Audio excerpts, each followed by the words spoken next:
Salah satu turis dari mancanegara terbanyak yang datang ke Indonesia itu adalah, dari Malaysia. Jadi orang-orang Malaysia, pelancong-pelancong Malaysia itu menempati urutan pertama turis luar negeri yang datang ke Indonesia. Kenapa mereka banyak yang ke Indonesia? Itu tak lepas dari kedekatan jarak dan kedekatan, apa namanya, kesamaan-kesamaan budaya ya. Jadi, ini seharusnya terus digalakkan supaya orang-orang Malaysia itu kalau rekreasi salah satu tujuan utamanya ke Indonesia. Dan ke Indonesia itu tidak hanya ke Jakarta dan Bandung ya. Tapi saran saya seperti yang kemarin adalah Bromo. Puncak destinasi di Indonesia mungkin Bromo. Dan satu lagi yang tidak kalah menarik dan di Malaysia tidak ada adalah kebun apel yang ada di Batu atau di Malang. Di Malang kebun buah apel itu tidak hanya di Kota Batu tapi ada di Pujon, Kabupaten Malang, ada di Karangploso, Kabupaten Malang, ada di Nongko Jajar, Kabupaten Pasuruan, ada di Poncokusumo, Kabupaten Malang. Jadi intinya di Malang lah ya. Malang ini adalah kota kabupaten yang di Indonesia satu-satunya yang bisa ditumbuhi buah apel. Nah, jadi kalau ke Indonesia itu silahkan datang ke minimal 2 tempat itu, kebun apel sama Bromo. Kalau ke kota-kotanya, kemudian di wisata-wisata yang modern itu saya kira sudah banyak ya, kemodernan itu di berbagai negara itu ada. Tapi enggak apa-apa juga kalau pengen ke tempat-tempat yang park-park yang modern itu juga enggak apa-apa. Di Indonesia juga banyak, tapi tentu di Malaysia juga ada, sudah ada gitu loh. Misalnya mau naik Ferris wheel di Malaysia juga ada, di Singapura juga ada. Naik apa yang apa namanya adrenalin, uji adrenalin itu yang muter-muter itu di mana-mana ada. Nah, satu lagi ya menurut saya adalah kebun apel. Nah, selain itu museum angkut. Nah, museum angkut ini di ASEAN kayaknya hanya ada di Indonesia. Di Batu ya tempatnya. Jadi kalau ke Kota Batu itu jangan lupa ke kebun apel sama mampir ke museum angkut. Jatim Park Group itu keren ya. Keren, atraksi-atraksinya keren ya. Kemudian selain Bromo, kemudian apel, kemudian museum angkut, barangkali yang menarik juga bagi orang Malaysia adalah air terjun. Di Indonesia banyak air terjun, di dekat Bromo itu ada Madakaripura, di dekat Batu, di Batu itu ada air terjun Coban Rondo. Kemudian di Lumajang dekat Malang itu ada Coban Sewu, itu yang seperti Niagara Waterfall itu ya. Mirip-mirip lah tapi kecil ya, itu ada di Indonesia juga. Kemudian pemandangan-pemandangan pegunungan di Indonesia sangat indah. Gunung-gunung di Indonesia itu banyak gunung berapi. Di Malaysia ini lagi-lagi juga tidak ada gunung berapi.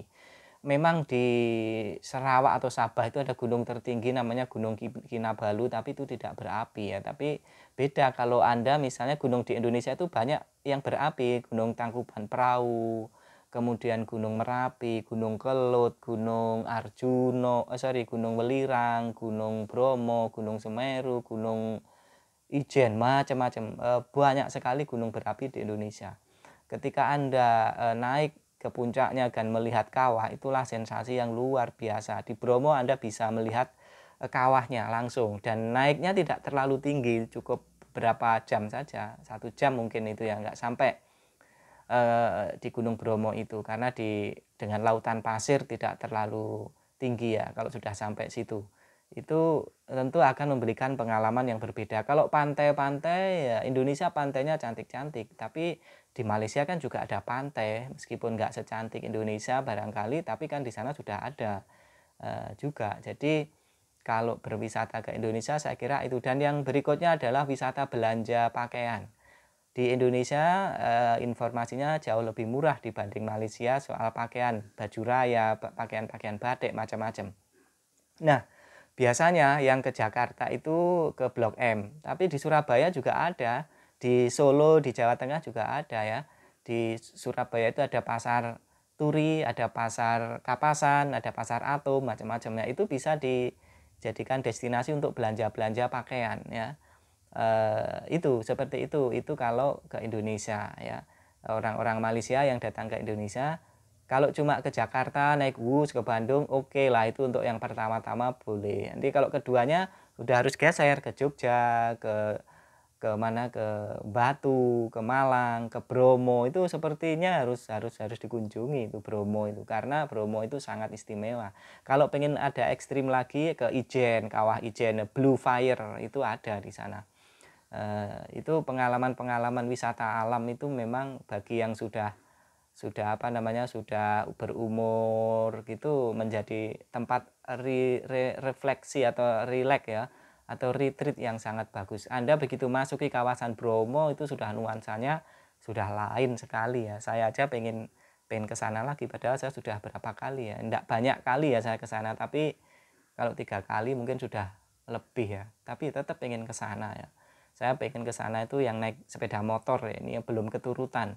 Naik sepeda motor dari Malang terus ke lautan pasir, keliling-keliling situ, ke sini saya yang belum pernah ya, saya pengen sekali. Mungkin nanti suatu saat lah saya mau nyewa trail begitu ya, dari Malang terus naik trail ke sana gitu, pengen ya. Itu saran saya bagi saudara-saudara para pelancong dari Malaysia yang ke Indonesia.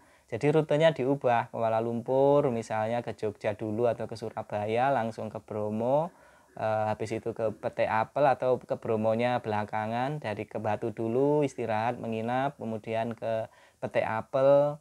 Kenapa Pete Apel ini istimewa? Ini di Indonesia hanya di Batu ya. Jadi Belanda dulu mensurvei tempat-tempat dingin di seluruh Indonesia untuk ditanami apel, tapi nggak bisa. Yang bisa adalah di Batu dan Malang ya. Jadi Batu Malang ini bisa jadi ini tanah surga ya, tanah surga ya, bisa ditumbuhi apel. Apel itu butuh tempat dingin, tidak sekedar dingin tapi dingin-dingin yang istimewa, dingin-dingin kering yang istimewa ya. Cocoknya di Batu, di Bandung nggak cocok, di Dieng nggak cocok ya. Di mana lagi di tapi ini sudah mau diupayakan di Brastagi, Sumatera sana, sama di Lombok. Saya melihat beberapa beritanya itu sudah berbuah, sudah bisa. Dan itu yang menanam juga sebagian petaninya didatangkan dari Batu ya, untuk memberikan pelatihan seperti itu. Ya kalau nanti di sana bisa tumbuh subur ya bagus ya. Jadi semakin banyak destinasi wisata petai apel. Tapi untuk sementara ini yang terbanyak, terluas hanya di Kota Batu, di Nongko Jajar, dan di mana Poncokusumo ya. Kebun apel yang luas sekali. Jadi apel itu konon ya, cerita apel ini konon adalah buah yang dimakan Adam. Ya, menurut ini kepercayaan salah satu agama Samawi, agama Nasrani ya. Jadi Adam itu dulu di surga makan buah yang dilarang, tapi Adam memaksa, dibujuk setan untuk memakan. Yang dimakan itu konon namanya apel. Nah, begitu sampai di tenggorokan, Adam itu apakah sadar atau bagaimana mau dimuntahkan, tapi sudah nyangkut di sini. Sehingga ini namanya bahasa Inggrisnya Adam apple. Apelnya Nabi Adam itu ya. Karena sudah nggak bisa keluar ya, mandek di sini jadi jakun kalau bahasa Indonesianya. Kan wanita nggak ada, ini jagonnya nggak ada. Nah, seperti itu katanya. Dan menurut kepercayaan Yunani kuno itu adalah buah Dewi Aphrodite. Dewi Aphrodite itu konon kalau dia melempar apel itu berarti dia melempar cinta ya, buah cinta. Tanda-tanda orang jatuh cinta itu melempar apel gitu kan. Sekarang juga begitu, apple, tapi apple iPhone ya, dilempar itu berarti dia jatuh cinta kepada yang dilempar. Begitu ya saudara-saudara para pelancong dari Malaysia, silahkan berbondong-bondong ke Indonesia.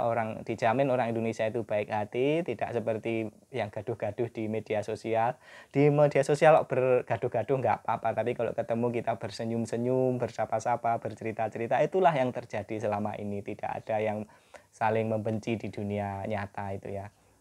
Kita tidak pernah ada kontak fisik dengan orang-orang Malaysia ketika di dunia nyata. Paling rame di YouTube, di media sosial, saling olok-olok itu ya, kita anggap itu ya sudahlah, begitulah biasa gitu. Jangan dimasukkan hati.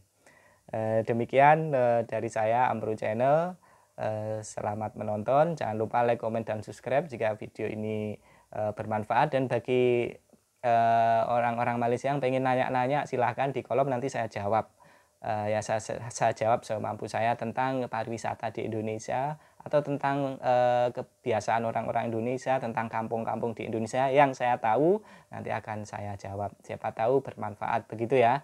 Sampai jumpa lagi. Salam dari saya. Assalamualaikum warahmatullahi wabarakatuh.